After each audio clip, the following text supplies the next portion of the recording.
चलो मेरे प्रिय छात्रों, कैसे हो आप सब लोग। मैं उम्मीद करता हूँ कि आप ठीक ही होंगे, क्योंकि लाइव क्लास ना आने के कारण, कुछ समस्या बनने के कारण बेटा लाइव क्लास नहीं आ पाई है। और इसके कारण आप आज मैं रिकॉर्डेड वीडियो बेटा आपको दे दूंगा, आप इससे अच्छे से पढ़िएगा, ठीक है। कोई भी डाउट अगर बने तो आप कमेंट कर सकते हो, ठीक है, और आपका सॉल्यूशन बेटा जरूर दिया जाएगा, है ना। तो देखो, हमने आपको पढ़ा दिया था बेटा, क्योंकि पद्य साहित्य का इतिहास में पढ़ा रहा था, तो पद्य साहित्य के इतिहास में मैंने आपको वीरता काल, भक्ति काल पढ़ा चुका हूं। अब मैं पढ़ाऊंगा आपको रीति काल, ठीक है। तो ध्यान से सुनिएगा, ध्यान से सुनिएगा। अब रीति काल को मैं पढ़ाता हूँ बेटा, है ना। चलो रीति काल हम देखते हैं बेटा, पहले रीति काल को देखेंगे।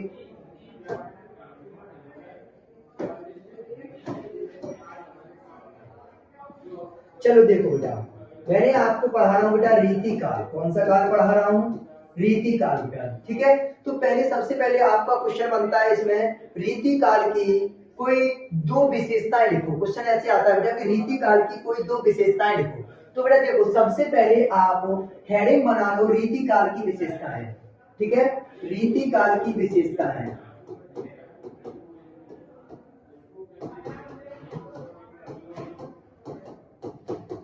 रीति काल की विशेषताएं बना लो बेटा, है ना। रीति काल की विशेषताएं, ठीक है। तो पहला बेटा देखो, सबसे पहले हमारा पॉइंट बनता है कि रीति काल का प्रारंभ कब हो जाता है बेटा? 1700 ईस्वी से बेटा। कब से हो जाता है? 1700 ईस्वी से बेटा रीति काल का प्रारंभ होता है। और यह कब तक चलता है बेटा? 1900 तक। कब तक चलेगा? 1900 तक चलेगा, ठीक है। अब देखो, रीति काल में सबसे पहले इस चीज को देखिए बेटा, देखो रीति काल का प्रारंभ 1700 ईस्वी से माना जाता है। इसमें नायिका के पैर के अंगूठे से लेकर के चोटी तक का वर्णन देखने को मिलता है। इसमें श्रृंगार रस की अधिकता देखने को मिलती है, ठीक है बेटा। तो इसको हम क्या कहते हैं? रीति काल कहते हैं बेटा। क्या कहते हैं? रीति काल कहते हैं। तो बेटा पहले विशेषता सुनिएगा ढंग से, ठीक है। विशेषता को देखो बेटा, तो सबसे पहला पॉइंट बन जाता है बेटा, देखो इस काल में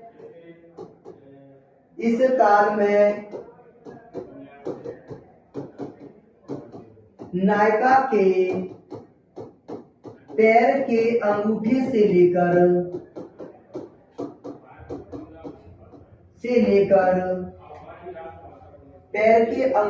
लेकर चोटी तक का वर्णन होता है।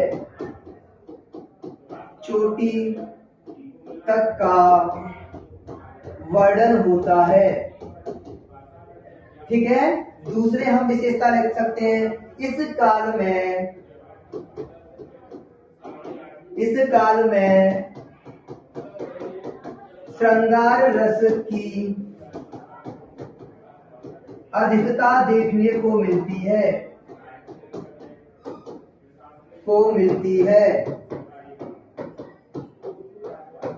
ठीक है। दो पॉइंट हो गए आपकी। तीसरा पॉइंट मैं कह सकता हूं बेटा, इस काल में अलंकारों का अधिक प्रयोग हुआ है। इस काल में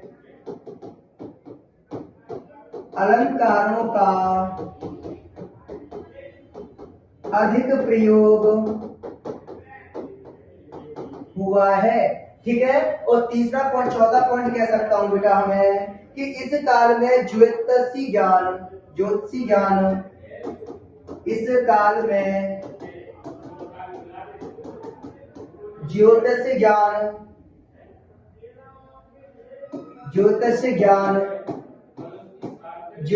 ज्ञान और गणित ज्ञान भी मिलता है,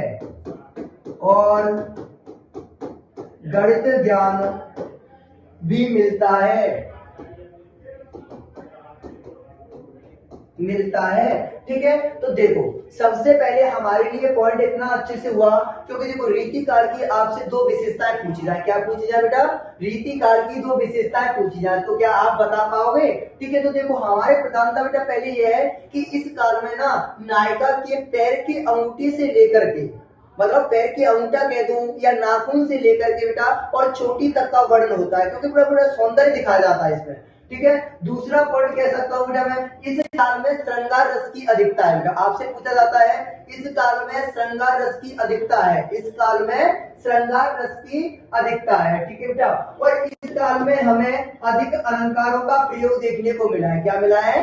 इस काल में हमें अधिक अलंकारों का प्रयोग देखने को मिला है। चौथा पॉइंट हम बता सकते हैं, इस काल में ज्योतिषी ज्ञान बेटा, ठीक है, और गणित ज्ञान की प्रधानता है बेटा। किसकी है? गणित ज्ञान की प्रधानता है बेटा, ठीक है। तो आप याद रखना कि आपको गणित का ज्ञान किस काल में ज्यादा देखने को मिला है बेटा, तो हम बता पाएंगे रीति काल में। कौन सी काल में?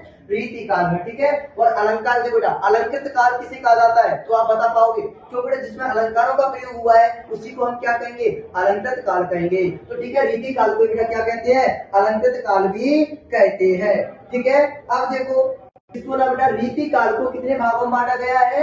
3 भागों में। कितने भागों में? 3 भागों में बेटा, ठीक है। लिखना चाहो जल्दी से बेटा लिख सकते हो, लिख लो बेटा, जल्दी से लिखो।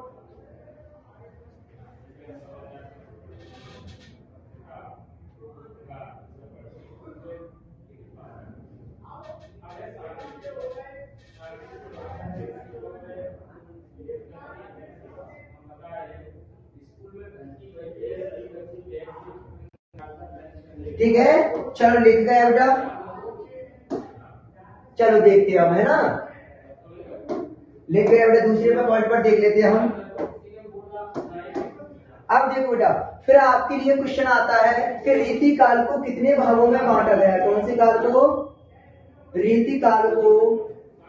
कौन सी काल को बेटा? रीति काल को कितने, बोलो बेटा, रीति काल को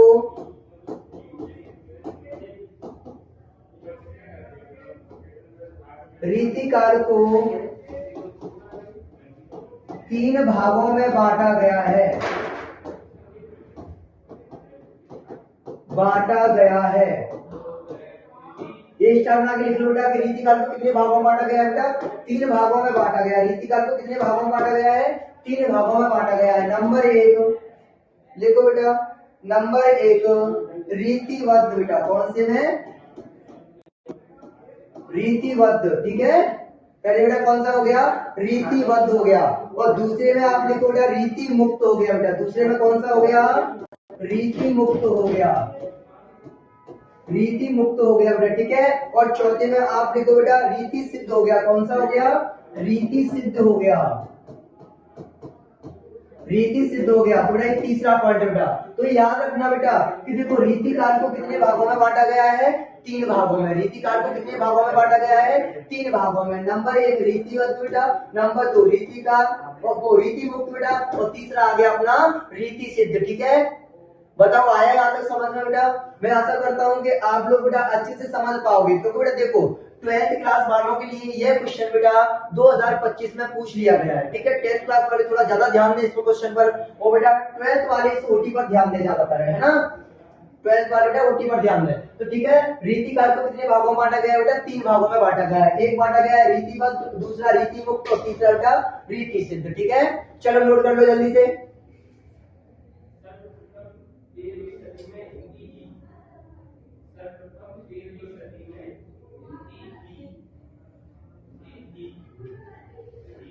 ठीक है बेटा, चलो आप देखते हैं, अगर हमारे पास ऐसे कोई क्वेश्चन बन करके आता है कि रीति काल के 2 कवि तथा उनकी रचनाएं लिखो, तो हम कैसे लिखेंगे? बढ़िया अच्छे से लिख लेंगे। क्या करता है बेटा, ठीक है। अब देखो बेटा, जैसे मैंने कहा दिया, एक साइड लिख दिया बेटा मैंने कवि, और एक साइड लिख दिया मैंने क्या? रचना। क्या लिख दी? रचना लिख दी, ठीक है। लिखो जल्दी से बेटा।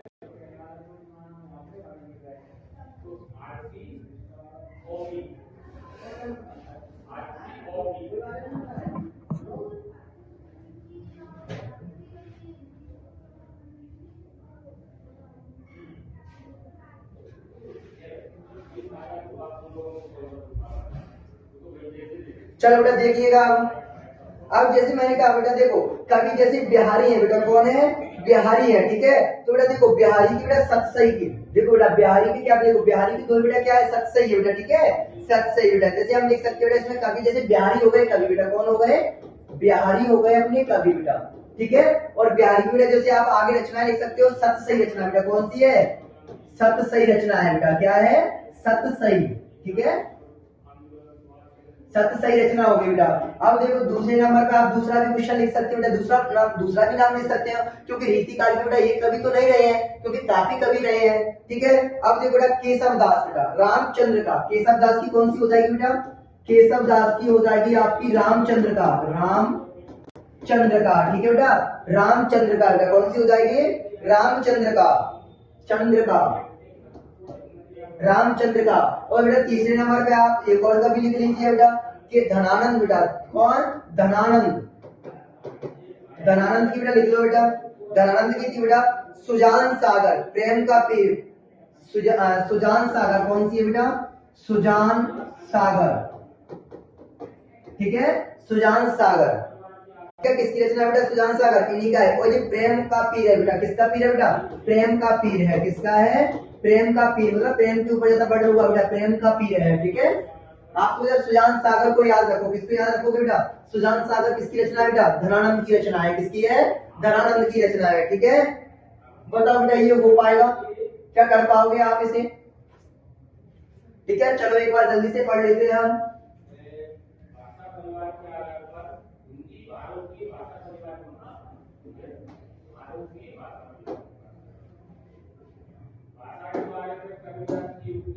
ठीक है, तो बेटा देखो जल्दी से आप अच्छे से देखिएगा। देखो रीति काल का प्रारंभ कब होता है, 1700 ईस्वी से रीति काल का प्रारंभ हो जाता है। ठीक है, और रीति काल का प्रारंभ अगर 1700 से हो गया बेटा तो ये 1900 तक जाएगा। क्यों, क्योंकि 1900 से तो बेटा क्या लग जाता था, आधुनिक काल लग जाता था। क्या लग जाता है, आधुनिक काल लग जाता है बेटा। ठीक है, तो देखो रीति काल की अगर आपको विशेषता पूछी जाए तो आप बेटा बहुत अच्छे से सजा कर भी लिख सकते हो इस बात को, तो क्योंकि देखो रीति काल में श्रृंगार, श्रृंगार कौन करता है बेटा, आपको पता है कि जो बेटा देखो औरत है बेटा, लड़कियां हैं, मतलब नायिका हैं, वो श्रृंगार करती हैं, तो हम उनके ऊपर भी वर्णन लिख सकते हैं। क्यों, देखो बेटा इस काल में श्रृंगार रस की अधिकता मिलती है बेटा, क्या मिलती है, इस काल में श्रृंगार रस की अधिकता मिलती है बेटा। और देखो जैसे मतलब मैंने बताया था कि काव्य की शोभा बढ़ाने वाले शब्दों को क्या कहते हैं, अलंकार कहते हैं बेटा। तो देखो पता है बेटा इस रीति काल में ना अलंकारों का अधिक प्रयोग हुआ है, इसलिए इसे हम अलंकृत काल भी कहते हैं। क्या कहते हैं, अलंकृत काल भी कहते हैं। तो याद रखना बेटा अलंकृत काल किस काल को कहा जाता है, रीति काल को कहा जाता है। अब देखो इसकी विशेषता बेटा, इसमें नायिका के पैर के अंगूठे से लेकर के चोटी तक का वर्णन देखने को मिलता है। दूसरा पॉइंट बेटा, इस काल में श्रृंगार रस की प्रधानता या श्रृंगार रस का अधिक प्रयोग देखने को मिला है। और तीसरा पॉइंट क्या है बेटा आपका, कि देखो अलंकारों का अधिक प्रयोग किसमें हुआ है बेटा, रीति काल में। तो रीति काल को हम अलंकृत काल के नाम से भी जानते हैं। ठीक है, और देखो कि जिसमें बेटा आपको क्या हुआ था, ज्योतिषी ज्ञान और बेटा क्या गणित का ज्ञान देखने को मिला था, वो कौन सा काल था, रीति काल था। कौन सा काल था, रीति काल था। ठीक है, यहाँ तक कोई डाउट नहीं होना चाहिए। ठीक है, आप देखो बेटा फिर आपसे पूछा जाता है क्वेश्चन कि आप बताओ बेटा कि रीति काल को कितने भागों में बांटा गया है, रीति काल को कितने भागों में बांटा गया है। तो आप बता पाओगे बेटा, रीति काल को 3 भागों में बांटा गया है। नंबर 1 कौन सा बेटा, रीतिबद्ध, नंबर 2 रीति मुक्त, नंबर 3 रीति सिद्ध बेटा। ठीक है, तो रीति काल को कितने भागों में बांटा गया है बेटा, कमेंट करके बता जल्दी से। ठीक है, अब देखो बेटा इसकी कवि, अब देखो ऐसे पूछा जाए कि रीति काल के 2 कवि तथा उनकी रचनाएं लिखो बेटा, तो हम लिख पाएंगे। देखो बेटा कवि कौन हो गए बेटा, बिहारी हो गए, बिहारी की रचना कौन सी हो गई बेटा, सतसई। क्या हो गई बेटा, सतसई हो गई। ठीक है, अब देखो केशव दास की रचना कौन सी बेटा, रामचंद्र, कौन सी हो गई, रामचंद्र का। ठीक है, और धनानंद की कौन सी रचना हो गई, सुजान सागर, कौन सी हो गई, सुजान सागर हो गई। अब एक पॉइंट इसमें ये होता है,